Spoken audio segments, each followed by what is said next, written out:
this one cut a bit deep because I'm a big fan of his, and especially on the comedian based podcasts I listen to, especially the LA Crew.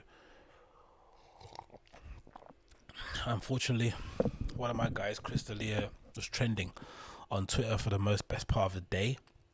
And it's never a good sign when somebody that you like is trending on Twitter. It's sometimes it can be like one of those days where everyone's just appreciating the person and sharing their work and how great of a person they are. But Chris D'Elia, I just knew instantly it was bad. And then you do a couple of Googles on Twitter and you find out that he'd been accused of sexual misconduct, I guess.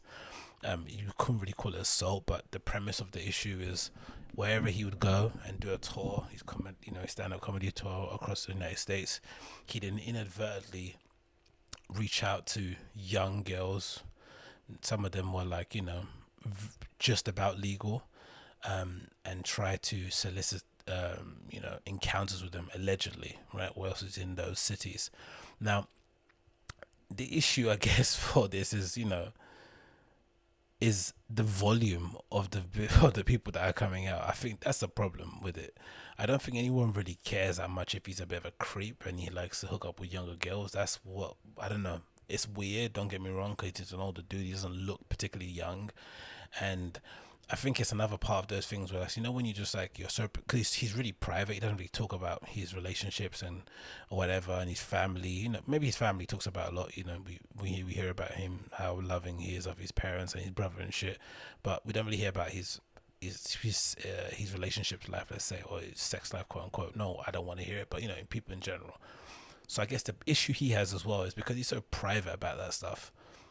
When it does come out that you do this kind of stuff, it makes it look way crazier because there's no context, right? Because you can't. He's quite a cookie cutter. He doesn't smoke. He doesn't drink.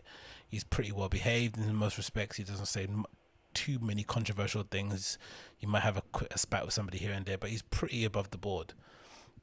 So for it to go like this, it's mad. So this article from TMZ, it says Chris D'Elia denies knowingly texting minors response to anonymous claims. Chris D'Elia is breaking his silence after multiple anonymous online claims from women accusing the comedian of getting flirty with women who were allegedly underage at the time. The comedian tells TMZ, "I know I've said and done things that might have offended people during my career, but I've never willingly pursued an underage woman at any point." Chris goes on to say, "All of my relationships have been both legal and consensual, and I've never met or exchanged any inappropriate photos with people who have tweeted about me." He finishes by saying, "That being said, I really am truly sorry. I was a dumb guy who absolutely let myself get caught up in the lifestyle. That's my fault. I own it. I've been reflecting on this for some time now, and I promise I'll continue to do better." And there's some allegations here. Simone saying, "I can't believe Netflix cast Chris D'Elia as a paedophile in the season of You. The irony. Imagine getting owned by 60.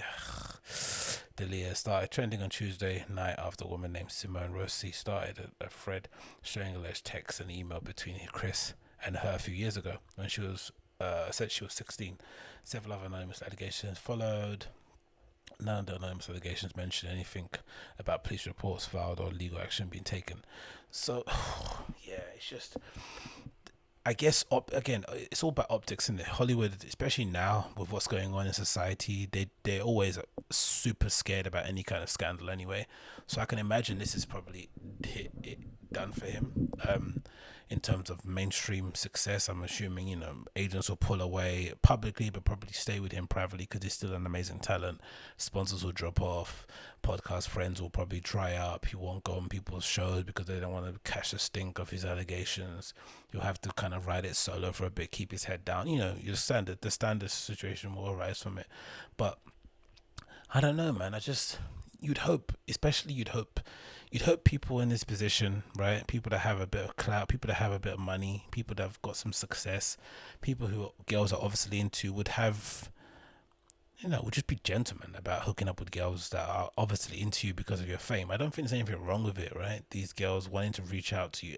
There's something desperately wrong with it regarding the age thing, right? He obviously has a preference of girls under the age of 25 or something, right? 16 to 25 is a big range, but that seems to be his kind of, his taste, from what we've seen on the internet. But there has to be some sort of, I don't know. responsibility that you take with these interactions, especially when they're girls at that age. You need to be a little bit, I don't know, nicer to them, I guess, right? He's talking to them like they're just, I don't know, like he's talking to them like they're, I guess, and they're nothing to him in that respect, but it's just so unfortunate, man. It really is. Maybe it goes to show that, I think someone mentioned it the other day, right? There was an actual, let me see if I can find it. Actually, just today, I think it might have been KFC Radio. Let me see.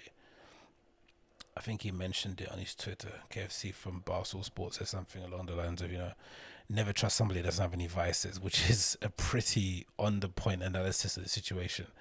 You know, it's like that person that's always going out their way to say that they don't like. They're always trying to be the contrarian in any situation. They usually have little to no opinions of their own. They just always like to play the opposite side of the argument, which can get very, very annoying, especially if that person's your friend, like real friend. Every time you bring up a decent point, they're always trying to play the other side, like, oh, I don't know though. So I think this was let me see if I can find it. This video that KFC posted, that is a good example as to why. As it kind of explains what's basically happening. Let's see if I can get it. There we go. Here we go. This is a good explanation as to why this probably happened to the Leah Chris. Let's go back. Let's put it on big screen. Nah, a man without some kind of habit got a lot of skeletons. So a man who doesn't have a vice has a lot of skeletons. Mm-hmm. Ain't no question. Somebody buried in his basement. He got about 3 wives. Serial killer. Gotta have a vice. If you ain't got a vice, something wrong. Nah. Some truth to that, though. That's probably something I've experienced growing up in the churches. The people that were the most virtuous or purported to be the most virtuous definitely were the most scumbaggiest behind closed doors. It was, it was probably, 9 times out of 10, 10 times out of 10, these things happen. But hey, hopefully he recovers from it. If he doesn't, say la vie. What can you do, man? You can't go around texting random girls in different cities, especially when they're like, I think there was one text that was like, the girl was like 17 and then she wasn't 18 again until the following year, so that when he came back around again and she was 18, he messaged her again. It was like, come on, geezer, man. Bruv, that was horny. Anyway, let's move on.